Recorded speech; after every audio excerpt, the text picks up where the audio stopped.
उसके बाद मैं इतना डिप्रेस हो गया था कि मैंने सुसाइड अटेम्प्ट करा। मैंने एक नहीं, मैंने 2 बार सुसाइड अटेम्प्ट करे।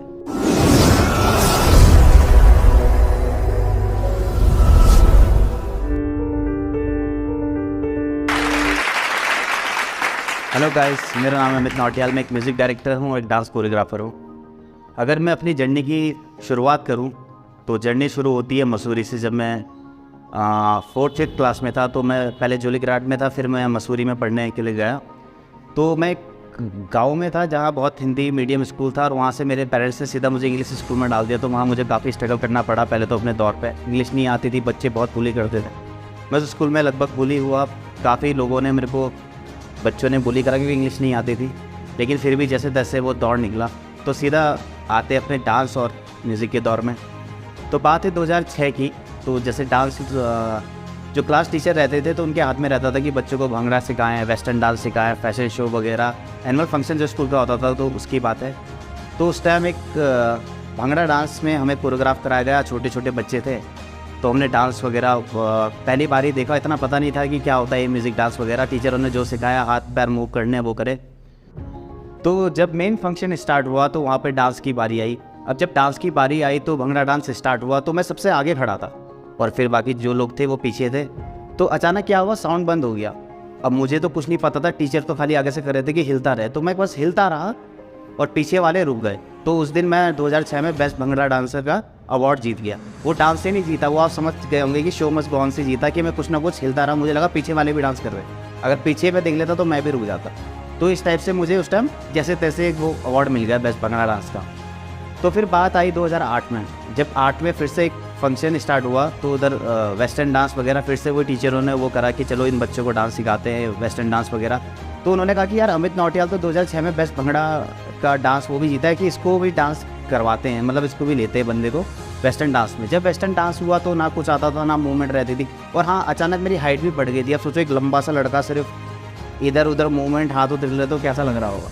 तो जब वो फंक्शन के लिए हमें प्रैक्टिस करवाते थे तो बहुत सारे बच्चे बैठे रहते थे हॉल में। तो वो पूरा हॉल ना मेरे पे हंस रहा था। अब मुझे लग रहा था कि जब ये हंस रहे हैं तो इसका मतलब मैं बहुत अच्छा कर रहा हूँ, मुझे मतलब इन्जॉय कर रहे हैं लोग। लेकिन जब फिर मेन रिहर्सल की बारी आती थी तो मैं नीचे बैठता था। मुझे स्टेज से हटा दिया जाता था और उन बच्चों को डांस करवाते थे। तो मैं कहता था ये हुआ गया। फिर मेरे पास एक लड़की आई, उसने कहा कि तुम्हें पता है पूरा हॉल तुम पे हंस रहा है। अब मैंने कहा हंस रहा है, मैं अच्छा कर रहा हूँ इसलिए हंस रहा है। पर मुझे नहीं पता था कि मैं बहुत ऊट पटांग सा लग रहा हूँ इसलिए वो हंस रहे हैं, है ना। तो फिर मुझे एनुअल फंक्शन में काम दे दिया गया पर्दे झोलने का। जैसे कहते हैं ना, पर्दे साइड करते हैं फिर पर्दा बंद करते हैं, उसका काम दे दिया गया ना। मुझे फैशन शो में रखा, मुझे सारे डांस से निकालते हैं। फिर मुझे रियलाइज़ हुआ कि अच्छा वो तो मेरी बेइज्जती थी। मैंने कहा कोई बात नहीं, ठीक है देखते हैं। फिर उसके बाद फिर से 2009 आया तो फिर मैं जोलीग्रांट गया। तो आपने थानू सुना होगा, तो वहाँ मामा के लड़के रहते थे मेरे। तो जब मैं उनके घर गया तो उन्होंने एक चीज़ दिखाई। उन्होंने कहा देख मेरे पास ना एक डांसर की वीडियो आ रही है। तो मैंने कहा डांसर की वीडियो आ रही है, कौन है वो? तो वो माइकल जैक्सन थे। माइकल जैक्सन का उन्होंने डेंजरस सॉन्ग उस टाइम आया था तो अपने स्क्रीन में दिखाया। उन्होंने कहा देख अमित ये माइकल जैक्सन है और उसके बहुत ज़्यादा लोग फॉलोवर है, ये बहुत अच्छा डांस करता है। मैंने कहा अच्छा ऐसी बात है।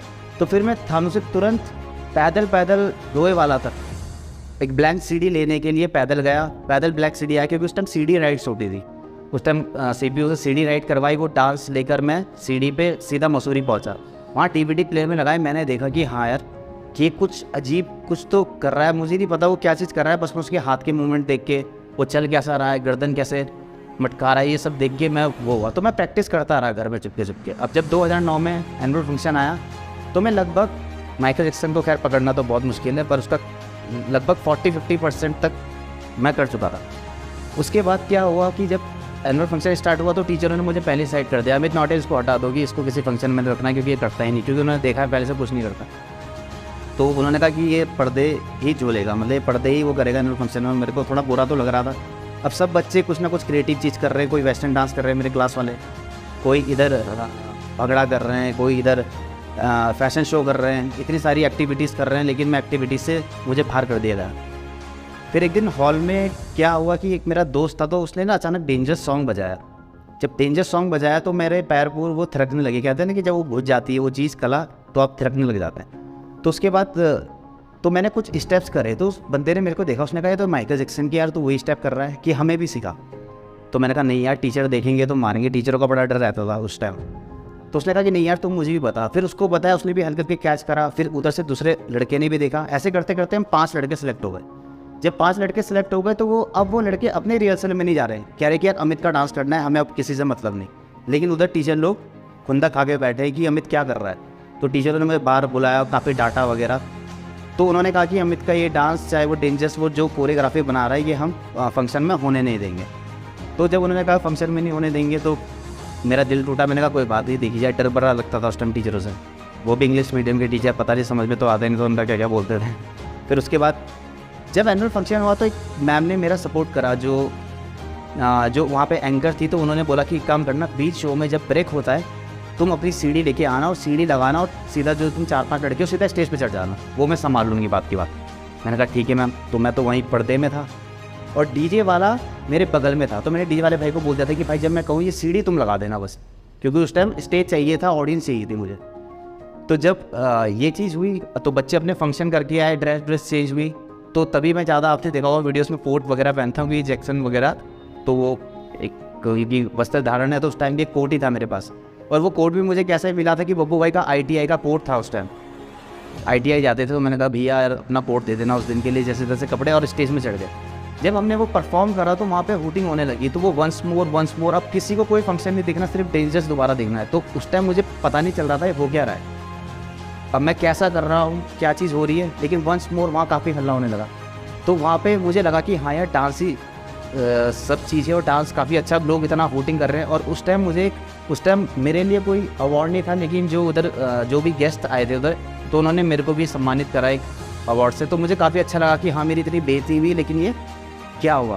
फिर उसके बाद 2010 में 10th में फ्रेशर आया। फ्रेशर में फिर डांस तो मिस्टर फ्रेशर में उस स्कूल में बन चुका था उस टाइम अपने डांस के उसमें। फिर मैं जब देहरादून आया, अब यहाँ से थोड़ी कहानी अब पलटने लगी। अब घर आया, पापा आर्मी में। आर्मी वाले आपको पता है ना डांस को सपोर्ट ना म्यूज़िक को सपोर्ट किसी को नहीं करते। तो ये दौर अब बदलने लगा था ज़िंदगी।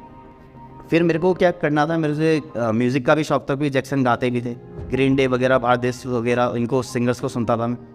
तो जब गिटार की बारी आई तो पापा का फ़ोन आता है कि यार कि सुन तू एक काम कर, NDA का फॉर्म भर।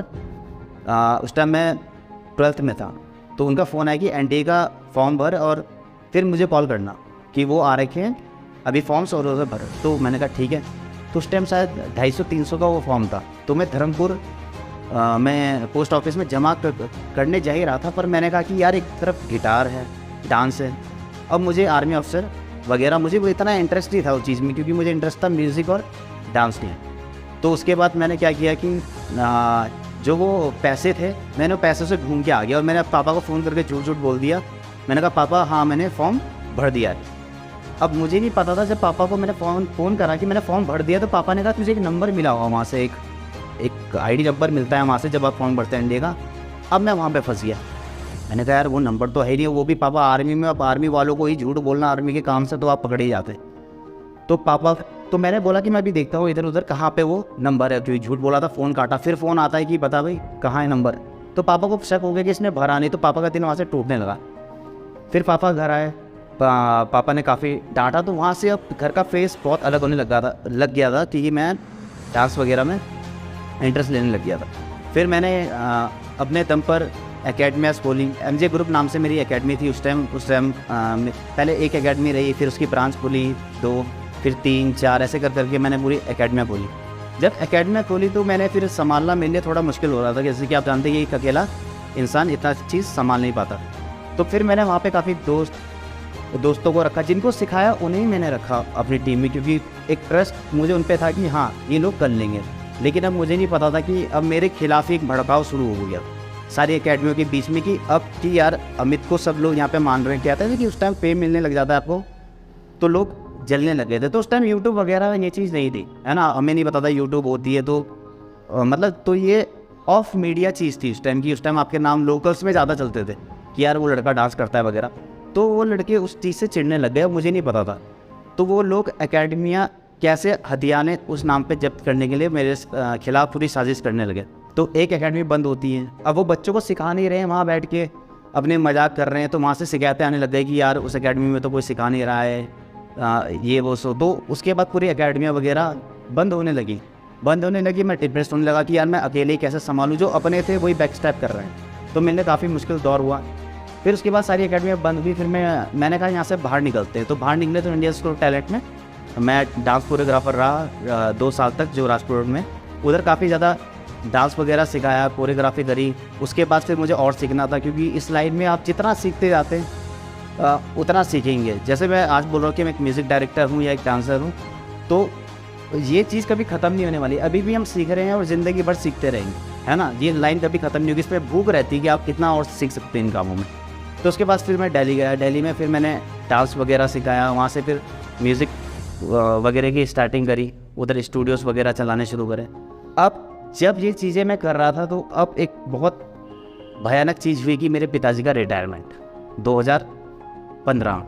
पहले तो चल जाता था, एक ही फ़ोन आता था आर्मी से कि हाँ हेलो हाँ पापा, और फ़ोन काट दिया। लेकिन अब रिटायरमेंट के बाद पिताजी घर में ही रहने लगे। अब जब घर में ही रहने लगे तो बहुत लड़ाइयाँ होने लगी, मम्मी के साथ झगड़ा होने लगा। अब मम्मी के साथ झगड़ा हो रहा है, इधर से मुझे डांस भी करना है, म्यूज़िक भी करना है, वो भी सीख रहा हूँ। अब मैं बहुत ज़्यादा डिप्रेस हो चुका था। अब मैं ये चीज़ किसी को शेयर नहीं कर सकता था, कुछ नहीं कर सकता था। फिर थोड़ा सा मैं गलत वे में भी चल गया था। फिर मैं थोड़ा शराब पीने लगा।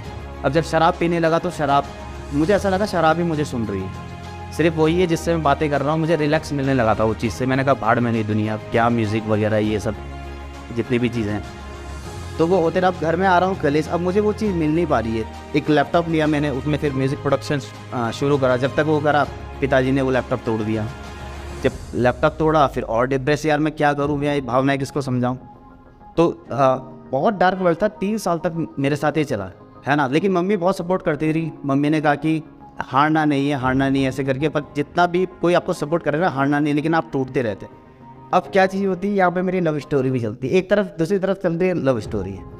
वो कह रही है कुछ कर, उधर से प्रेशर, वरना शादी नहीं हो पाएगी। खैर फिर मेरा वो ब्रेकअप भी हो गया, उसकी शादी कहीं और होगी। वो 5 साल से मेरे साथ थी, फिर उसका भी मतलब उसके साथ ब्रेकअप हो गया, उसने भी शादी कर ली। क्योंकि अब मैं समझ नहीं पा रहा था, स्टेबल नहीं हो पा रहा था कि मैं करूँ तो क्या करूँ। दिल्ली जा रहा हूँ तो उधर से फिर घर से फ़ोन आ जा रहा, तू कहाँ है भाई, घर आ, ये वाली सारी बात। मैंने कहा ठीक है, उधर से भी काम संभालना है, बाहर का भी। अब मेन चीज़ क्या है कि आप आर्ट ना दिख नहीं सकती। अगर कोई जैसे सब्जी बेच रहा है ना, प्याज, तो घर वालों को लगता है हाँ ये प्याज दिख रहा है, ये प्याज बेच रहा है। लेकिन अगर मैं कोई गाना वो कर रहा हूँ तो एक वर्चुअल वर्ड है, ये चीज़ किसी को दिखती नहीं कि वो करता क्या है। तो ये समझाना ना बहुत मुश्किल रहता है घर वालों को। उसके बाद मैं इतना डिप्रेस हो गया था कि मैंने सुसाइड अटेम्प्ट करा। मैंने एक नहीं, मैंने 2 बार सुसाइड अटेम्प्ट करे। तो पहली बारी तो लगभग काम हो गया था, लेकिन बीच में वो चीज़ टूट गया थी, क्या बोलते उसको, फंदा टूट गया था, फिर गिरा। तो मम्मी उस टाइम बहुत रोई। मम्मी ने कहा कि अब मम्मी को इस बात की टेंशन हो गई थी कि मैंने तुझे जन्माया और तू मेरे सामने मरा हुआ, मुझे कैसा फील होगा। मतलब मुझे एक्सप्लेन करना चाह रहे थे कि ये चीज़ें मत कर। मैंने कहा ठीक है, नहीं करूँगा ऐसा करके। फिर बातें और बढ़ती रही। पिताजी ने घर पे कलेश करना और शुरू कर दिया, लड़ाई होने लग गई। मैं कुछ काम कर, अगर मैं कहीं डांस सिखाने जा रहा हूँ तो पिताजी एंड टाइम पे मेरी चाबी छीन रहे थे मुझसे। पिताजी काम पे टाइम पे ना पहुँचे और इसकी नौकरी इसको मतलब काम ही ना करे, इसको वहाँ से बाहर निकाल दे। तो मैं वहाँ जा रहा हूँ और वहाँ तो कोई सुनेगा नहीं ना कि मेरे को लेट हो रहा है, मुझे लेट हो गया सर, क्योंकि ये अब घर का कौन मैटर, कोई नहीं सुनता बाहर, जितने भी लोग हैं, है ना। आपको खुद से ही जूझना पड़ता है, खुद से ही स्ट्रांग होना पड़ता है। फिर होते होते अब म्यूज़िक स्टूडियो, उसके लिए सामान वगैरह खुद अरेंज करा। जितना भी किया खुद के दम पे किया। घर का एक पैसा, पापा का एक पैसा मैंने कभी नहीं लिया। जितना भी था खुद कमाया, डांस से कमाया, म्यूज़िक में लगाया, गानों पे लगाया, स्टूडियोज़ पे लगाया। और बाहर स्टूडियोज़ वाले मुझे लूटते रहे, क्योंकि इस टाइम मुझे स्टूडियो का नॉलेज नहीं था कि गाने कैसे बनते हैं। वो कहते हैं भाई इतना पैसा, एक पौवा भी दे दिए। और मुझे लगता था जैसे पौवा देते शायद गाना और विशाल बनेगा।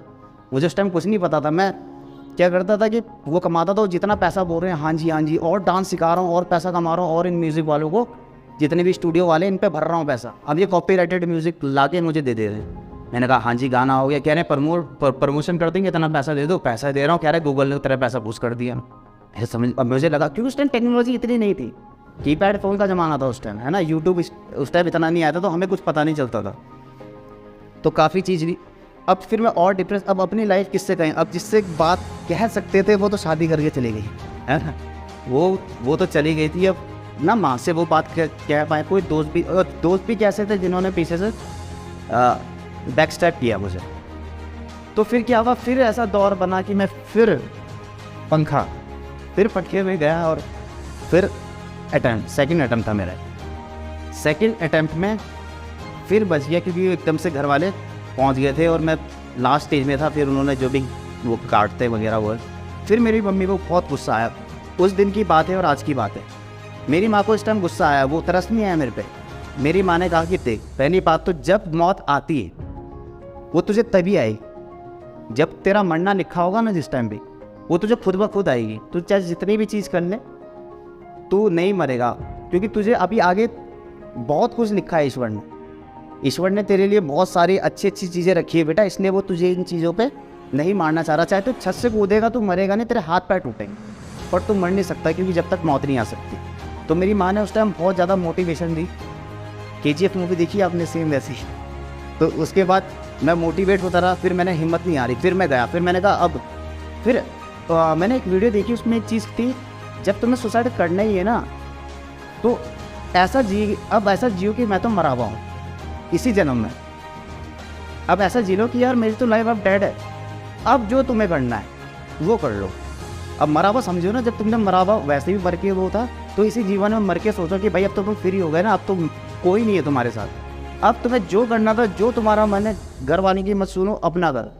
फिर मैं दिल्ली गया, भैरवस बैंड के साथ रहा, प्रैक्टिस करी, दिन रात प्रैक्टिस करी, म्यूज़िक सीखा, कोर्स वगैरह सीखी, नॉलेज सीखी, सिंगिंग कैसे होती है, स्टूडियोज़ में जाके नॉलेज प्राप्त करी, सब जगह म्यूजिशियन से मिला कि क्या चीज़ क्या रहती है, पूरा रिसर्च वगैरह किया। और उसके बाद जब मैंने गाने बनाने शुरू करे तो लोगों को वो चीज़ पसंद आने लग गई कि हाँ ये काम अच्छा करता है। अब जब आपको मोटिवेशन मिलने लगता है, मुझे लगता है कि हाँ अब मुझे घर वालों को, मुझे अपने पिताजी की परवाह नहीं है, क्योंकि वो आगे वाले लोग मेरे काम को अच्छा सराहना दे रहे, तो इसका मतलब मैं अच्छा काम कर रहा हूँ। अब उनकी मोटिवेशन में उनसे एनर्जी लेता रहा, उनसे लेता रहा, काम करता रहा। माँ ने हर जगह सपोर्ट करा, हर जगह खड़ी रही। माँ ने कभी भी मुझे कभी ऐसा महसूस नहीं होने दिया कि जब भी मेरा दिल टूटता था, क्योंकि माँ मुझे मोटिवेट हमेशा करती थी। तो उसके बाद मैं चलता गया, मेरे भाई ने भी मुझे काफ़ी सपोर्ट करा, जहाँ पे थोड़ा दिक्कत होती थी फिर वो कभी कभी सपोर्ट, अब उसका नेचर वैसा है, सपोर्टिव भी है और थोड़ा, अब वही है कि पिताजी के हैं तो थोड़ा वो चीज़ नेचर में आ जाता है। तो वो चीज़ चलती गई। अब जब चलती गई तो काम स्टार्ट हुआ, और तो आज अब मेरा म्यूज़िक स्टूडियो है। ये लाइफ ईजी नहीं है, और सबसे बढ़िया चीज़ एक चीज़ है कि अगर आपको पहले अच्छा मिल जाए ना, तो आपको बाद में गलत मिलेगा, और अगर आपको अभी बेकार मिल रहा है तो बाद में पक्की बात है तुम्हें अच्छा मिलेगा। इस दौर में तुम्हें हारना नहीं। ये भी मेरी माँ ने एक बात करी थी कि इस टाइम बस हारना नहीं, क्योंकि तेरे लिए बाद में अच्छा लिख रहा है। कहते हैं ना कि पहले अच्छा मिल गया, बाद में बुरा मिल रहा है। अब मैं चाहता हूँ मुझे जितना बुरा मिले, अब मैं उसे पॉजिटिव वे में लेता हूँ कि अच्छा अब ये बात के लिए बहुत अच्छी चीज़ है, जितनी भी चीज़ें। तो आज आप देख रहे हैं कि मैं स्माइल कर रहा हूँ, हंस रहा हूँ, है ना। तो आप सोचो कि एक ऐसा बंदा जो बिल्कुल रोता था, लेकिन आज जो ये स्माइल के पीछे काफ़ी कहानी है, बाकी बहुत सारी स्टोरी हैं। बाकी बस बच्चों में कहना चाहता हूँ तुमसे कि मोटिवेट रहें, इस लाइन में रहें।